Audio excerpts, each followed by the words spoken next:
Hello, everyone. We are being emboldened here today talking about Scientology on our live Q&A. We have our special guest, Lindsey Medenwaldt, author, speaker, apologist, with a book coming out soon that she's trying not to think about, but we're very excited for her. And of course, Naomi Wright, our board chair. So welcome, Naomi and Lindsey. Yes, we're here to talk about Scientology, a group that's been around for a long time, and they're still around. Yeah. I'm not the board chair. You're the board I'm chair. That. Don't worry. I'm changing it. Okay. I was like, oh, wait, we're both Natasha. People do tend to think we're related, but we're living in an alternate parallel universe right now. Oh, Lord, please no. There's one is enough, I think, of each of us. So that might be true. That's fixed. Thank you. Now we can go about our business. Thank you guys so much for joining. We see you guys in the chat. Please feel free to add your questions in the chat as we go. This is a live Q&A, so we welcome your questions. We're gonna get us started just with kind of the premise and maybe a question to get things going. But we are looking for your questions in the chat, so please interact with us in that point and let us know what you're wondering. So many people have heard of Scientology. That's a pretty common group that most people who really don't know anything about religious abuse, spiritual abuse, they have heard of Scientology. And there's been a lot of media about it. There's been books written. There's been, it's high profile because of so many celebrities that are part of it, have been part of it. So we're not going to deep dive into like, what is Scientology? There's lots out there for you guys to research and find out on your own. But Lindsey and Naomi obviously have a lot of experience they're bringing to the table to talk about, why are we talking about this now? Why is a group that's been around for so long, that has had so much come out about it, and so many famous people talking about how not great it is, why is it still garnering new followers, and why is it still here? Yeah. Naomi, you want to tackle that one first, or? Well, actually, Lindsey, I'd love for you to get started because I know that you have been doing more of a deep dive yourself, and I saw you post on Facebook that you recently took what was it? Some kind of quiz or something. So would you mind giving us sort of an update on what you're doing in regards to Scientology right now, and also maybe why you're doing it, what you're preparing for? Yeah, so I've got a series of posts that are going to be published through Women in Apologetics, which is an organization that profiles groups and religions, and that's what they're doing this year. Is they're spending a whole month on a specific religion, and this month the focus is Scientology. And so I've been researching it. I've actually been researching Scientology since probably I started seminary, probably 2016. I have watched several times the A&E series about Scientology that features Leah Remini, who is most known for King of Queens. And I would argue she's probably best actually known for this now, more so than King of Queens. And Mike Rinder, who was a former bigwig in Scientology. And they have hosted a series they hosted it for a few years and they did a legitimately deep dive into Scientology and all of its beliefs. And so I'm doing a series for Women in Apologetics, and the opportunity to kind of talk about it with you because it still exists, even though we haven't heard a lot of new things come out from the organization. It is still pervasive in the communities in which it is residing. So Clearwater, Florida, if you drive into Clearwater, Florida, you almost immediately recognize it as almost a Scientology community. And that's not to say everybody who lives there is a Scientologist. In fact, that would be not true at all. But you can recognize that when you drive into downtown, you see Scientology landmarks like buildings, but also people who are dressed in, they look like naval uniforms, but they're Scientology uniforms, and they're distributing pamphlets, and they're also giving stress tests and personality quizzes. I took the personality quiz a couple of weeks ago on their website. It's several hundred questions, and it asks you a variety of questions like, do your muscles twitch unexpectedly? They do, but that's true of everyone. So if your muscles twitch, you don't have a problem. It's just you're human. And do you ever have, they didn't say weird thoughts, but do you ever have abnormal or strange thoughts about people or animals? Which, okay, I don't even know how to respond to that. Do you bite your fingernails? I've bitten my fingernails for 42 years. Yes. A variety of those kinds of questions. And at the end, they give you these results and they say, hey, we've booked an appointment for you at the nearest Scientology office. You should go and get your results evaluated and learn more about who you are. And once you go to, I did not go. I kind of wish I had. The closest one is about 3.5 hours for me. But once you go there, then they offer you courses to fix you. And that's how they get you in. So they have entry courses they range from like $35 to $100. And they focus on a variety of issues, from if your marriage needs help, if you need help with parenting, if maybe you're not as outgoing as you'd like to be, if you're struggling at work. Name a problem that humans have, and they offer an intro course to get you in, right? And then you take the course and you're like, well, I'm better for that. I learned something about myself. I should take another class. And then all of a sudden you're on this thing called the Bridge to Total Freedom, and you're learning about how to be clear and what that means. And you're learning about things like operating Satans and extraterrestrials and galactic federations. And all of a sudden you are in a religion that seems a lot like something out of a sci-fi film. And that's not really that far off, because the founder of Scientology was L. Ron Hubbard, and he was most known for his sci-fi books. So take from that what you will. But that's how they get people in a lot of times, is they offer these free stress tests or these free personality tests. And then they tell you that they can help you with whatever problems that ail you. And I guess when I'm thinking about this, I'm like, okay, general basic marketing strategy is, okay, what is something that our audience is interested in?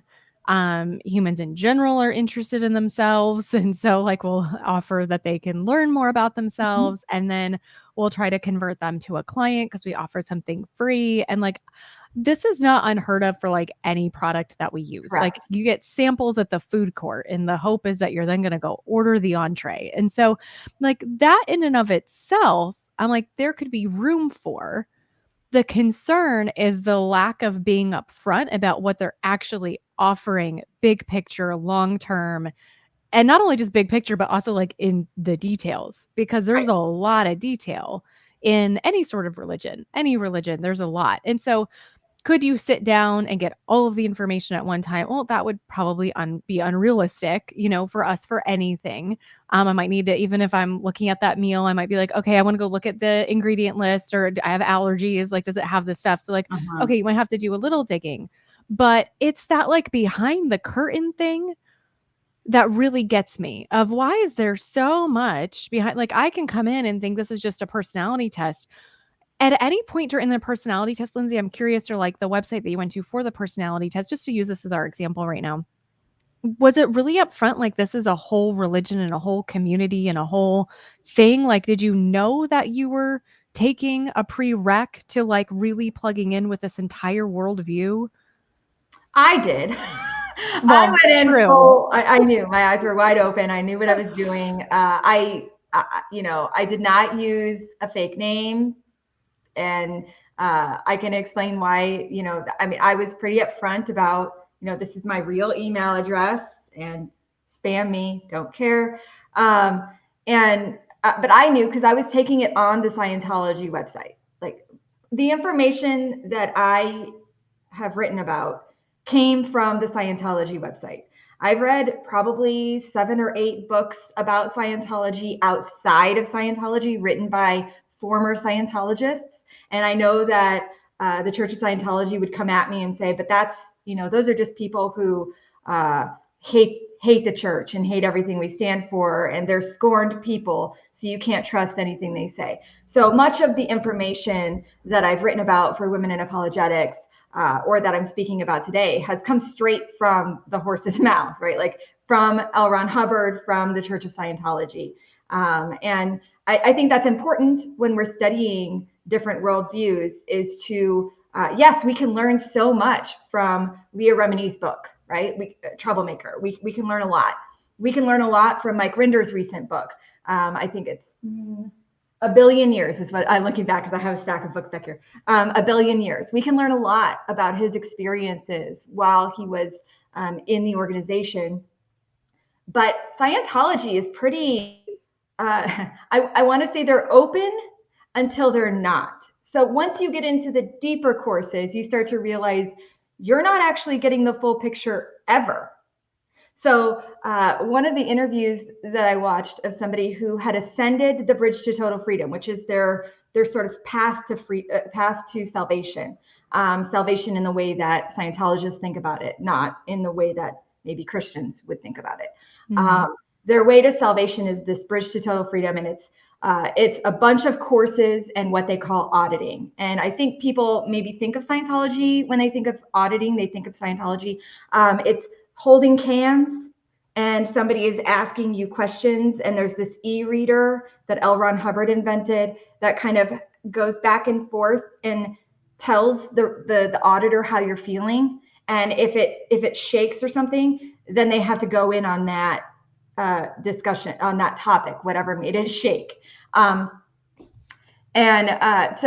once you get in and you get higher and higher up, you start to realize, oh, there's some hidden things, like for instance, their origin story, their creation story it's pretty much out there now. You can Google it and you can say, what do Scientologists think about how we began? And you will find articles and videos about that. And you'll find some television shows that have covered that topic.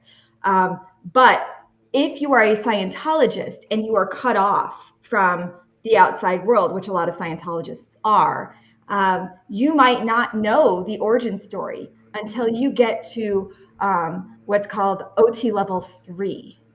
And what they do is they take you into a room and they give you a locked briefcase. I'm not kidding. They give you a locked briefcase, and in this locked briefcase, give you the code to open it. You aren't allowed to leave the room with it or anything like that. It's a handwritten thing from L. Ron Hubbard himself.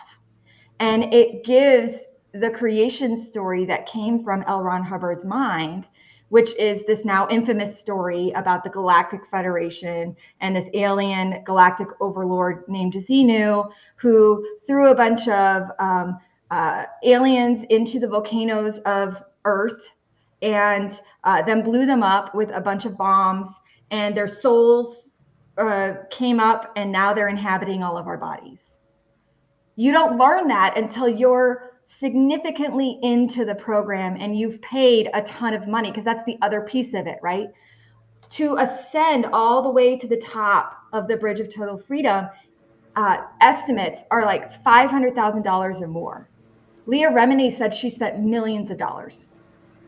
She never got to OT8. Her mom did, but she never did. But Leah paid for her mom's classes, and you're supposed to pay for your kids' classes. You're supposed to, pay for everything every step of the way. So people are very invested. So even when they hear this really kind of crazy story about where they came from, they're so invested. They're like, well, I'll go on with life and continue to move up the chain. And so I think they get you, but every step of the way, there's something new that you're learning. And there was one actor I saw who made it all the way to OT8, which is the highest level. And then it was, but now you have to restart because there's actually an OT level 9 and 10 as well. And he's like, are you kidding me? And he ended up, quitting at that point. He's like, you're just abusing us. And in many ways, they're abusing them. So I guess they're open, but they're not. I think people who generally will take their stress test on the street have no idea who they are. And that's that's really sad, because then they get them in to get some help, some self-help courses, and then they're trapped. Well, and I mean, Naomi, if you have something to say, but I mean, my question is like, what does happen when people leave? I mean, it's one thing to use good marketing to say, we're going to solve your problems, and then we give you courses, and you pay for these courses, and you become part of this worldview. But like when you quit, when you decide, you know what, I don't want this, then what happens? Yeah. And Natasha, actually, Lindsey, before we do jump into that, I just want to make sure that we really hit this point home, that any organization that is going to wait to tell you what they believe, give you that, like, basic, however they're going to do it. Scientology does it this way. I've heard of other pastoral responses from people who are in some kind of spiritual leadership role, who are like, I just don't know that we're ready for that, or I just feel like that could be too much for you at this time. No, we should get, now I have to explain things in a certain way to like my 6-year-old because he's 6, but I'm not withholding answers. I'm just trying to do it in a way that like he'll get it, but I want him to get what's actually true. I want him to get the actual point. I'm not trying to hide it. I just have to say it in a way that's in congruence with his development. That is very different from an adult saying, I want this information, and in some way not getting it, or not even knowing that there's more information, and we're just being secretive and hiding it until we know they've hit a point where they've gone through so much that when they're looking behind them, it just looks a lot further to back up than it does to just keep going forward, especially when they don't realize how much is still before them. And so that is incredibly manipulative. And so I just want to point that out, because again, when we're focusing on Scientology, this is a similar situation in various groups. It just looks different, but that principle to consider is, do I have access to all the information when I ask for it? Or am I finding out more and more as I go along, whether I've asked or I didn't, because I just had no idea that there was this, really kind of obscure origin story, and so I had no idea to even ask. And also making sure as more information becomes available, because of people who are just incredibly courageous in their vulnerability and sharing their stories and putting it out there, especially with highly litigious groups, as Scientology is known to be, where they're really apt to sue and really apt to have content pulled down. I mean, it has been a fight for people like Leah to come forward. And so access that information, like do some of your homework and some of the research, because I just go with this idea of like, I remember what's that awful saying about like, nothing's really free. I mean, maybe not, but when it comes to stuff like, just consider, wow, they're offering me like a free stress test, and now I can go to this place and I can check this out. And I would just wonder, okay, what are they doing it for? What is the motivator? What's the end goal? And I would have questions about that. Yes, absolutely. One of the things that I think it's important to mention here is that, well, there's a few things. So Scientology has something called fair game, which is it's a policy that they've enacted. L. Ron Hubbard, I think, wrote about it in the late 60s.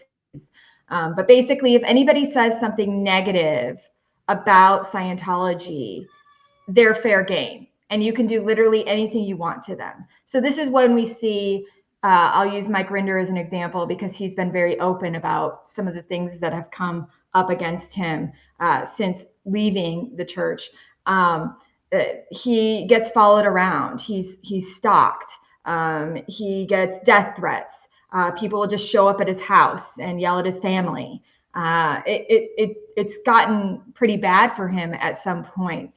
And that happens when, even us talking about it here, it's not so much of a risk for us personally, because so many people are talking about Scientology now, right? I actually asked somebody I guess it was in 2020, maybe. I asked an ex-Scientologist, hey, what are the risks of me getting involved in this and writing about this and speaking about this? And she goes, virtually no risk for you. It's the former Scientologists who are apostates, who are called suppressive persons, who are more at risk when they bravely and courageously take a step out into this open forum and speak out against Scientology and some of the beliefs that they have. The other point I want to make, Naomi, is that a lot of people have been raised in Scientology, and so they don't know anything different. This is the information that they've been given from the very beginning. Children in Scientology are treated as adults. They get jobs at a very young age. They aren't typically raised by their parents. They're raised by other Sea Org members, which is the Sea organization is the highest rung of Scientologists. They sign a billion-year contract to serve the church. That works because they believe in reincarnation. So they believe that once they've signed this billion-year contract, they will serve the church for a billion years. And so when you've been indoctrinated, and you know this, Naomi, firsthand, when you've been indoctrinated from a very young age, and then it shatters, however you find out about it, right? However you find out that your worldview is false, and your whole world crumbles, picking up the pieces is very difficult. And unfortunately, for former Scientologists, this is a really hard place to be for them. Many of them have taken a route that they found was easier, and have left the planet altogether by their own choice. And you know, it's a risk, and we have to be careful when we say things like, how could they fall for this? Or why are they so gullible? Or they should have known better, like nothing. And I know you didn't mean anything by saying nothing is free, but when somebody offers you a solution to something, a problem that you've had, and it works, or at least they frame it in a way that it seems like it worked, you're going to buy into that. And I think we've seen that with a good celebrity example would be John Travolta. John Travolta was a very young, just getting into the acting business when he was invited into Scientology. They offered some acting courses at their celebrity center in LA, and he started taking those acting courses, and then he booked some really big gigs. I think that's when he got Welcome Back, Kotter. Sorry, I opened my earbuds by accident and probably messed up the audio.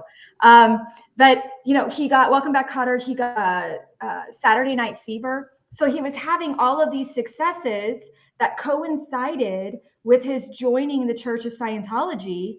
And for him, that was evidence enough, coincidence or not, that what he was doing through Scientology was working. And so even today, he will speak positively about the church. And if he didn't, there would be fallout, because Scientology keeps track of all of the things that are ever said in any of their private auditing sessions. And that's really how they get people. In the end, is if you leave, they release this information publicly.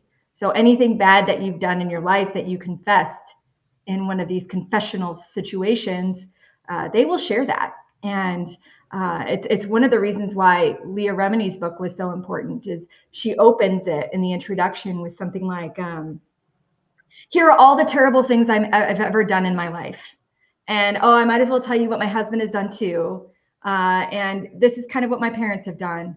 Okay, now that I've cleared the air on that, Scientology can't come back at me with new information, because I've already shared it with you. Because they'll make websites, they'll just harass and harass and harass.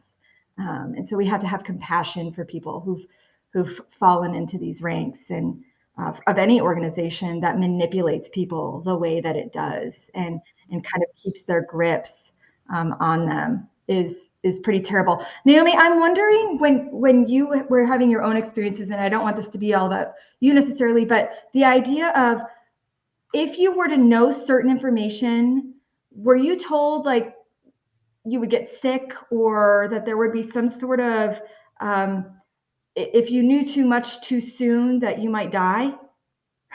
I don't know if that was a thing in your organization or not. It's a thing in Scientology, which is why I wonder. No, not a if you know too much, you're gonna die, but there was some like not having the spiritual maturity. When that would be putting it in a nice way, it'd be more like you don't have the spiritual mind yet, or the eyes to see and the ears to hear yet. Like there's basically you need to come along further Mm-hmm. with your spirituality in order to understand these like mysteries and get like the keys to unlock the mysteries, like that kind of talk. Yeah, that's similar in Scientology. They will say they don't reveal these things to you because it could make you sick and you could die. And that's how they Yeah. keep the secrets. Yeah. And that was also used for like if people didn't really get it.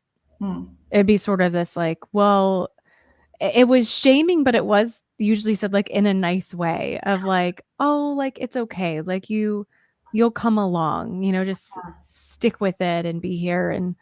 And some people, I know we had a friend of the family who always felt like my mom was just more spiritual. And so that creates different dynamics in the relationship, of course. Like it could cause jealousy or envy. It could cause just like pedestaling someone and really looking up to them more so than maybe we ought, giving them more credence than we ought. So just different ways that can then impact a relationship can just Mhm. really make others feel like when they do have a concern or they do have a question, it's just because they don't know as much or they're not as spiritual. And so that's a really good silencing tool as well. Yeah. Mm. And I think I want to jump back to that comment I made about just in case there was a lack of clarity when I said, kind of nothing is free. That's more so because I'm imagining that we're speaking right now to people who are being equipped about groups. If there's Yeah. anyone who has come out, I would say that differently. This is more of something to consider for equipping as you move Mhm. forward is, okay, if someone's offering me all of this, I'm not trying to be cynical to think like, could there be a catch? It's just, no, I'm going to genuinely wonder, like Yes, get curious about it. Curiosity is a good thing. it So it's is. more of an encouragement of like, get curious about it. Like, what is this for? Mhm. And it could be something good. It could be that, again, it's the free sample and you got to try it and you go and order the entree and you never see them again. They're not following you home. They didn't poison your food. It's just like, okay, this was great. It's really just a sample.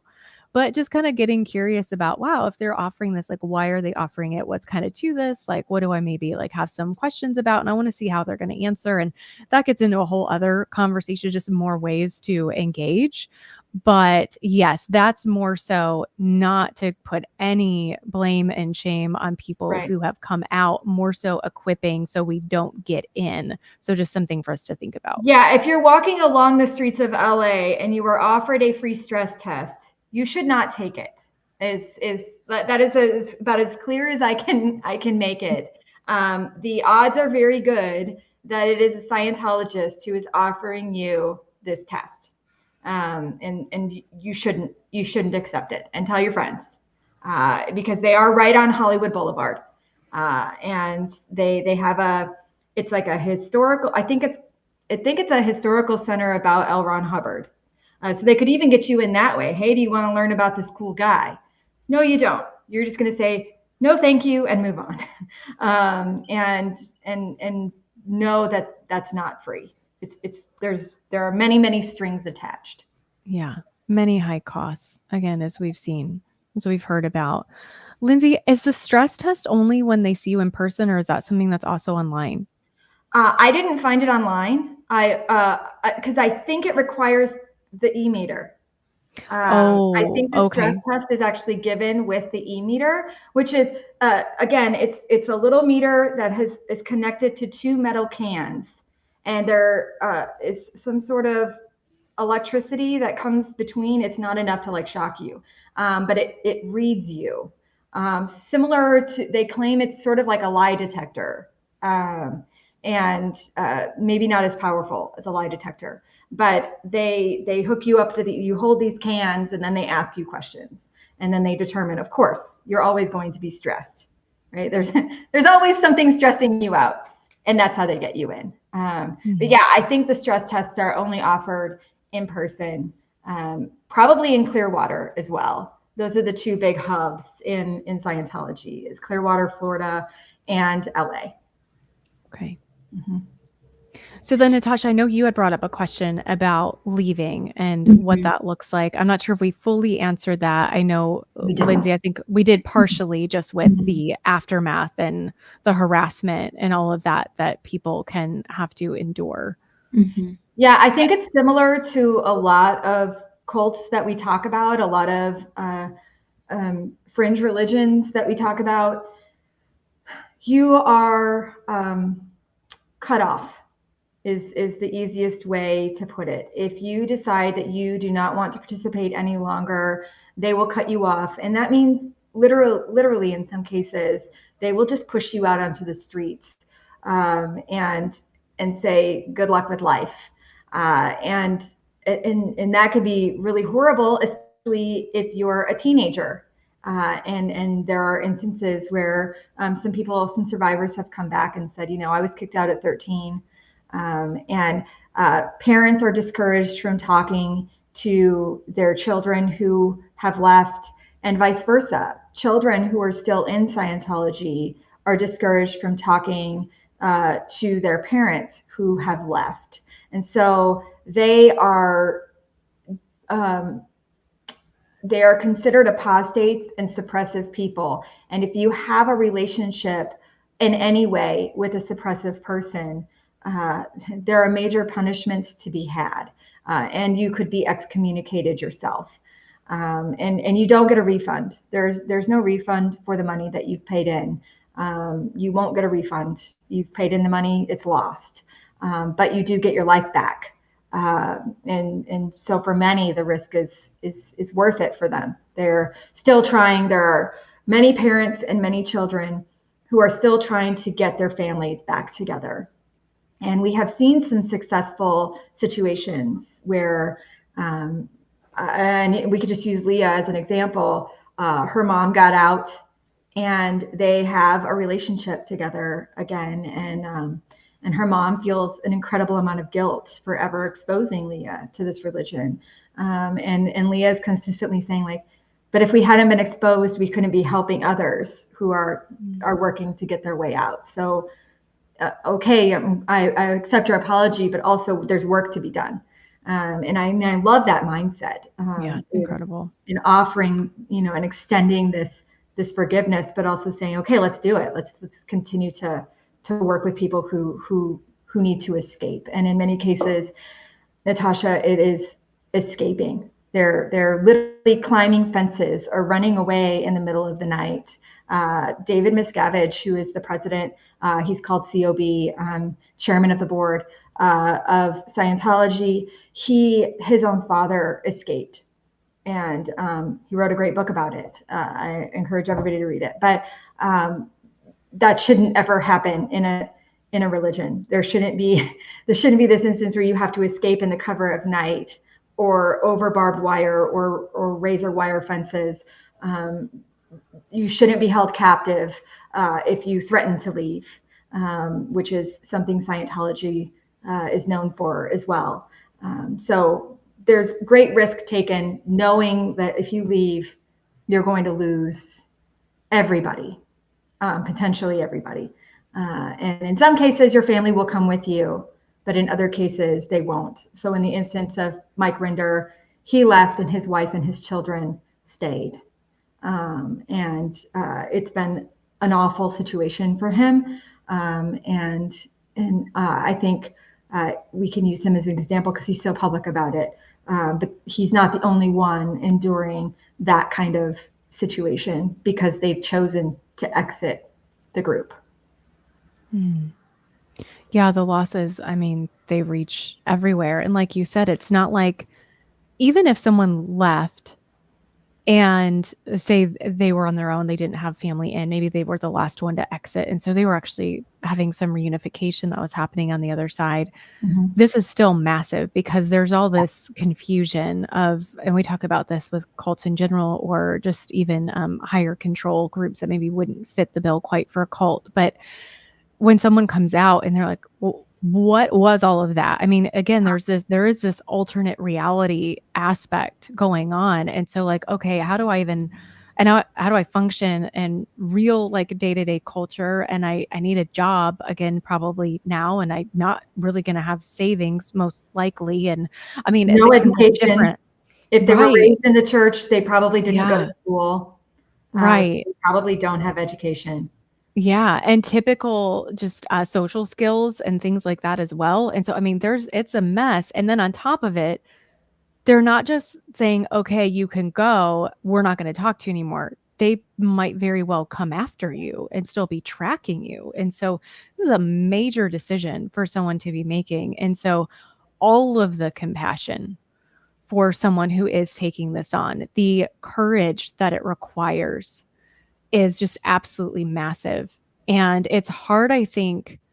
It can be I think it can be tricky when we talk about like why people get involved in situations like this. Let's say someone's not born into it and they enter in as an adult. The only reason that I care, and I would propose this to everyone who tunes in, the only reason I think we should care about why people get involved is that we can help to prevent involvement. It is not to cast shame on anyone who has. When someone has and now they've left, we want to come alongside and we want to support them. We want to be an advocate for their healing, for their rebuilding. We want to have compassion, and we have a great opportunity to help them move forward and have a whole life outside of this, knowing that they will forever in some ways be marked by it.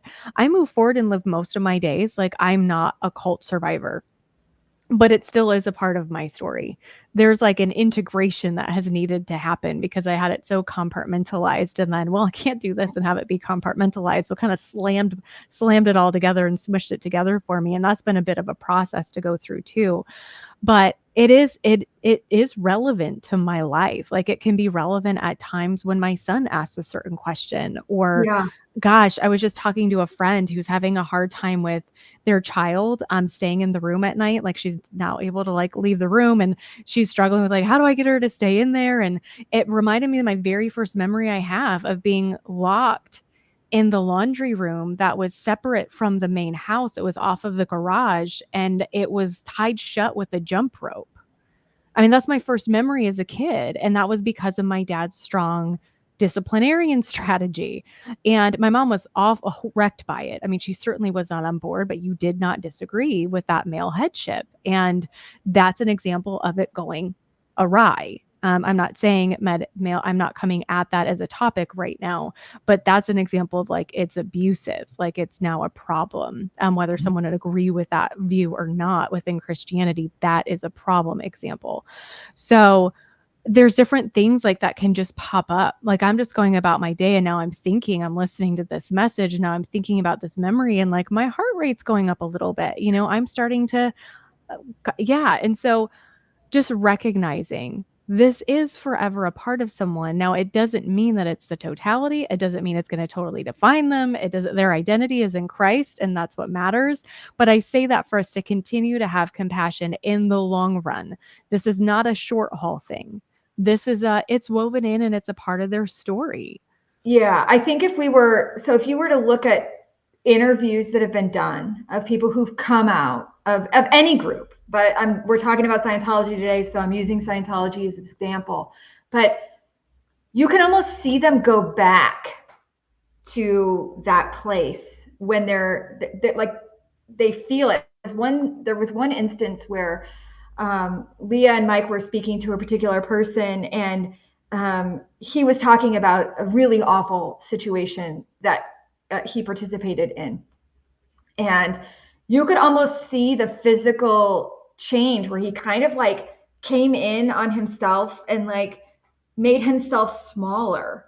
And you could sense that was how he maybe was when even though he was a person of power, ultimately he didn't, right? He have the power. Like people of power could be thrown into a Scientology prison called the Hole at any given point.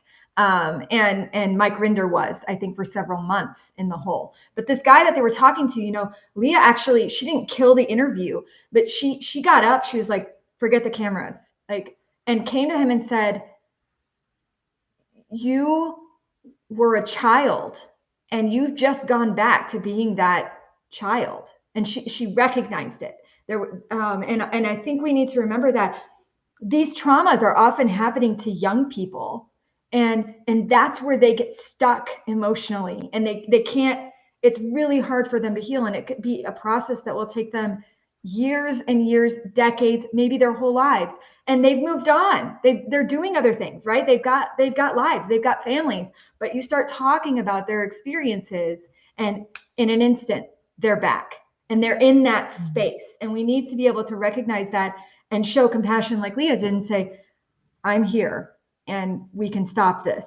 Like, we don't have to go to that dark place.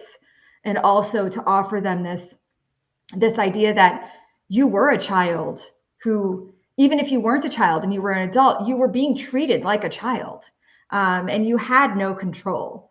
And you can't harbor that guilt and shame, or you just won't live. It won't ever go away. And so I think that is a really important message to remember, is that we carry those burdens for our whole lives, but it doesn't have to be who we are in everyday life. Because Naomi, you're normal, right? Like you've got a family, you've got a kid, you've got a life, you maintain a house, you do all the things that you do. I sort of maintain a house. Well, yeah, aren't we all? And this idea that, okay, you survived this group, but it's not all of who you are. No. And we need to be able to remember that for everybody who's come out of a group like yours or Scientology.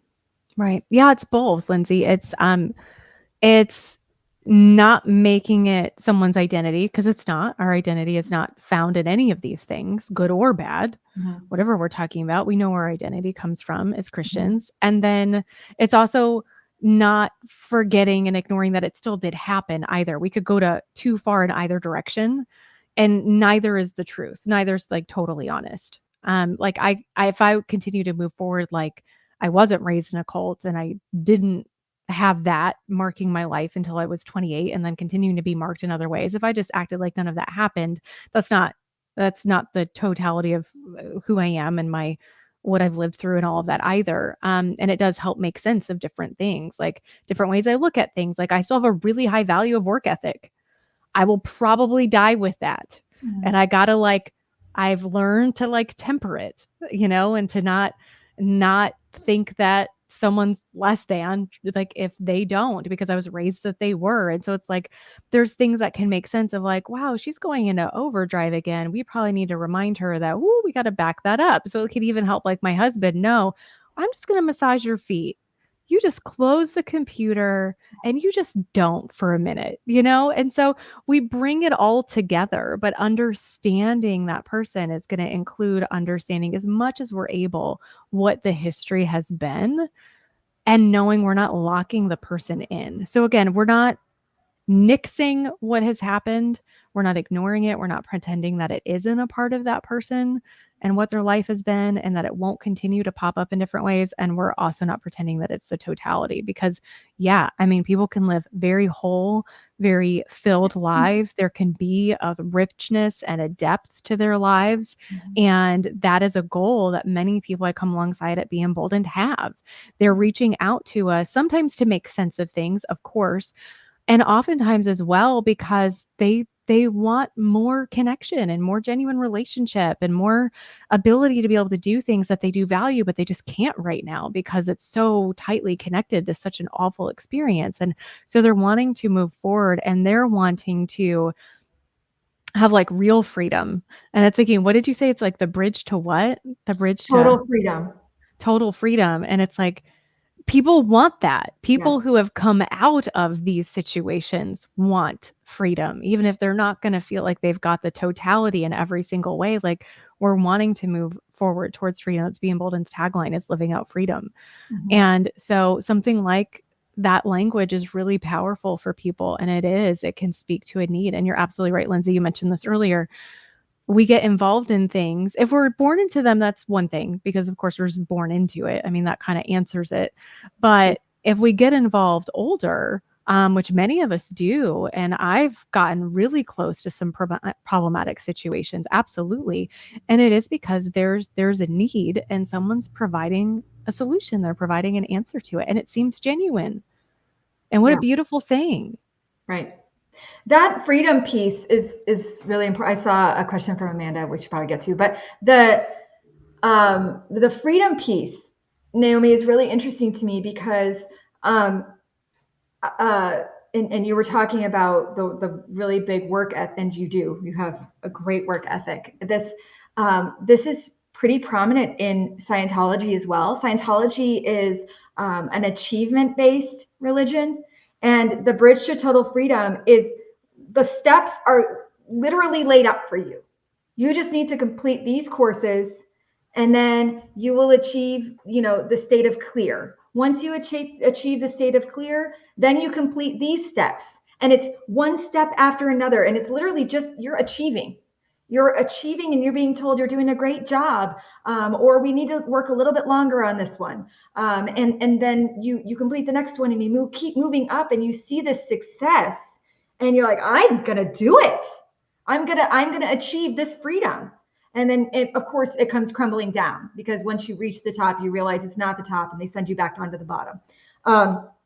But that can be a huge driving factor in somebody who maybe hasn't achieved great success in their lives, or maybe they do need to improve their work ethic and they don't know how to achieve the freedom. And Scientology, or organizations like Scientology, are offering you this step-by-step plan to get there. It honestly sounds nice. Yeah, like you want to be rich. It's just so straightforward. Yeah, we just need to get you to clear and you'll be rich. So these are the courses you need to take, and these are the steps you need to take, and boom, you'll be rich. You don't want to be sick anymore. We need to get you to OT level, whatever it is. And once you get there, you'll never be sick again, which is not true. Okay. We need to be clear. People who have reached the highest levels of OT, including L. Ron Hubbard himself, have died of some really horrible things.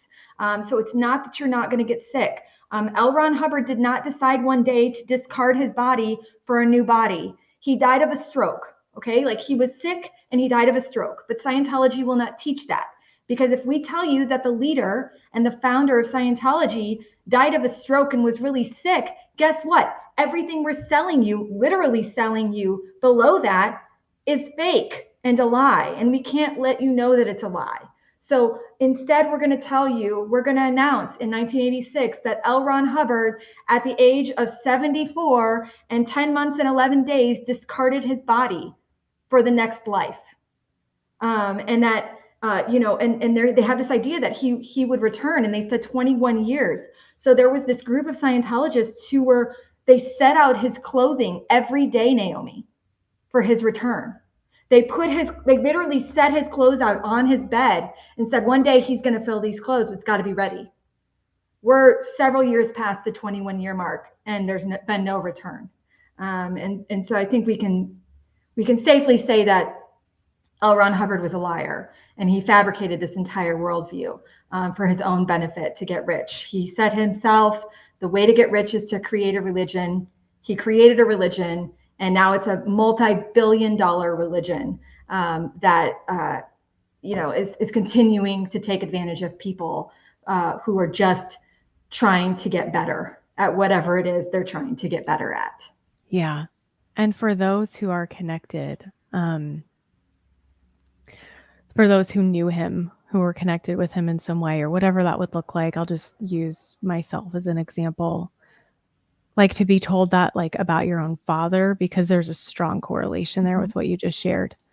And so to be told that about your own father, and then 3.5 years later, then your mom dies too, and that wasn't supposed to happen. And okay, well, he's in another body preaching and teaching, and so don't move and store up books because you're going to have people coming, and you do all of this, and then finally, at some point, it's just been too darn long, and so now we've got to have new revelation. And so now we got new revelation. And so now we're going to pivot. And eventually the people that knew the original story, they just die. or they've left. And so, we continue to move forward in these new ways in order to keep it going. And this is still painful now. And it's been 18 years. It's still painful now. Like, it's still sad. It's so sad. Yeah. Like, the depth of just messing with people's, not only their minds, but their hearts. Like, people love is real. Yes. And it hurts deeply for a very, very long time when we remember in ways like the example you just gave, like this, like real, like, oh my gosh, yeah. My mom counted on the calendar until she died. She added up the days. So it was like 367 days, 649 days, and she counted. And I remember adding it because it was going to be like, well, he'll come back on this third day, then the seventh day, then the 40th day, and there's all this numerology stuff, like counting down till he was going to return. Someone literally kept his ashes when we thought they were buried because they thought like he's gonna somehow like come back. It was this whole, it's just a mess, an absolute mess. And like, this wrecks lives. And I understand why people in my family, some of them, they've stuck around through the new revelation, because that does hurt way less than the truth that I walk around with, which is that it was a lie and that he's not coming back. This isn't true. And that means a lot of other stuff was a lie too, like all of it, pretty much. And I can see why people would double down, because it's so hard to even consider the alternative. So again, for anyone who's like kind of hearing these stories, I hope this helps bring like more of a real life, like tangible kind of connection to it, of this stuff really is happening. And again, yes, literally today. And again, for people who are involved, for us still to have compassion towards them. Like, they might be going through in real time what I just said I had to go through. We have an opportunity to love them too. We can love them without agreeing with them, and don't take that and slap it into all of these different arenas. I'm like, I probably shouldn't have said that way, because it's probably going to make people think of all these other different things. Somebody should write a book about that, Naomi. Right. Someone who is in a cult, it doesn't make them some bad, awful, horrific person. Okay. Correct. They are very likely being manipulated by core lies created by the creator of the group, right? And it has been so ingrained in them that it's devastating if they were to separate. I saw somebody ask a former higher up of Scientology, does David Miscavige really believe this stuff? Like, does he really buy into it? The leader of Scientology. And the guy was like, he has to, because if he doesn't, it goes away. So he probably really does. He had such a high esteem for L. Ron Hubbard that he has convinced himself, despite any evidence that may have come his way, that L. Ron Hubbard couldn't have lied to his face. And he was mentored from a very young age by L. Ron Hubbard himself. And so it's going to be really hard for him to ever separate himself from that. And when does Scientology see its end? People keep speaking out about it, but people also keep giving it money, and the money keeps it going. And I don't know what will happen when one day David Miscavige is no longer around. There's no clear successor to David Miscavige, which is a good thing. So time will tell what will happen, but we need to be around to help pick up the pieces, because there will be entire communities that are rocked by the realization that they have been deceived by somebody they trusted. And that's going to be devastating. Yeah. Yeah. And some will double down, some will pivot, and some will be left completely broken. But when that happens, if anyone ends up playing this video, it won't stay that way. We can move forward, and there's so much hope for what life can look like. And I'm grateful that I have the opportunity to share that message too. So I think, Natasha, was there one quick question that we wanted to just answer? There was. Had Amanda posted one? Sorry, Amanda. Happy to put it on there, though. I can't imagine a better ending to this live stream than what you just shared. But yes, Amanda, thank you so much for asking your question. This is related to the e-meter. So Lindsey, whatever you have to share, I think that would be great. Yeah, so they're not real clear on what the e-reader is reading. It literally just makes things up. Okay, so the thing is just moving, and then it stops. And we're not real clear where the vibrations come from, or why it's moving, or why it stops. And nobody can give a clear answer on that. It was invented by L. Ron Hubbard, and I guess the solution went to the grave with him, because honestly, there's no real answer. And if you look at the Scientology website about it, they kind of go around in circles on it, right? They will say that it measures what they call the reactive mind, which is, so you have two parts of your mind, according to Scientology. And the reactive mind is the mind that carries all of your past traumas. So I'm talking traumas from this lifetime and traumas from your previous lifetimes. And their whole goal is to get rid of that reactive mind. And so I think, unfortunately, like, it sells because people think that they're getting, a solution to their problems. But I need to make it very clear that Scientology is not science. And it's not related to psychology. It's not related to psychiatry. In fact, L. Ron Hubbard hated those two things with a passion, and spoke outwardly against them until he died. And so he was very anti-psychology, very anti-psychiatry. And this all came from his brain, and he made it up. It's all based on his book Dianetics, which came out in 1950. And it was a bestseller when it came out. I wouldn't call it a bestseller now. It is a bestseller only because Scientologists are required to buy it multiple times. And so that bumps up the sales. But yeah, Dianetics is an interesting book. You could check it out from your library probably, and read through it, but recognize immediately that it's not science, and that L. Ron Hubbard completely fabricated it, along with most of the stories that he ever told were completely fabricated. Oh. Well, thank you, Lindsey, for being our incredible expert researcher here and just the knowledge that you brought to this call today was really enlightening.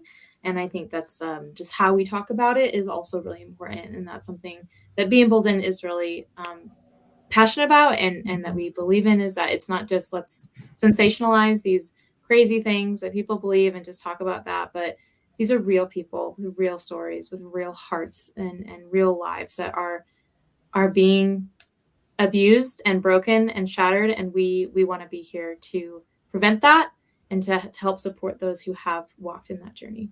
Mm-hmm. So with that, Naomi and Lindsey, thank you so much for being on our call today to talk about this topic and how it really relates to the bigger picture of why these groups exist, why people are being drawn into them, and how to equip people to not fall for it, and to come alongside others who have been abused by these groups. So thank you everyone for joining us today. It's always a pleasure to have you here with us, and we'll see you next time on our live stream.